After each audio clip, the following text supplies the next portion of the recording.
ስማ ያ አብደላህ፣ ስሚ ያ አመተላህ። ሕይወት አጭር ናት። የዱንያ ቆይታችን ውስን ነው። እኛ የሰው ልጆች ስንባል ዱንያ ላይ እንግዶች ነን።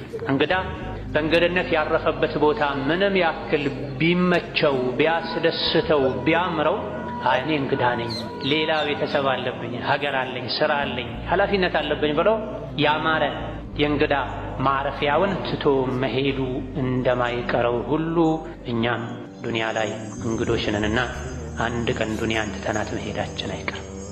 ስማ ያ አብደላህ፣ ስሚ ያ አመተላህ።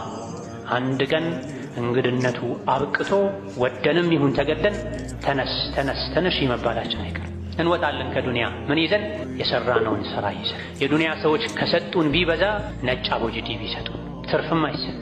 ተቆርጦ ተቀጥሎ ተሰፍቶ በሷ ተሸፍነን እንሸኛለን። የያዝነውን ሥራ ይዘን ነው የምንሄደው። ስለዚህ ሕይወት አጭር ናት። ልጅነት፣ ወጣትነት፣ ስሜት፣ ስልጣን፣ ጥጋብ ይሄን ሊያስረሳን አይገባም። ከዱንያ መውጣታችን አይገባም። ኩሉና ራሂሉን ተጓዦች ነን ሁላችን። ምን ይዘን እንጠይቅ ራሳችን። ጉዞው ረዥም ነው። አንድ ቀን ያበቃል፣ አይቀርም። ከሄደም በኋላ ተመልሶ መጥቶ ማስተካከል የሚባል ነገር የለምና የዱንያ ሕይወት ሊሸነግለን አይገባም።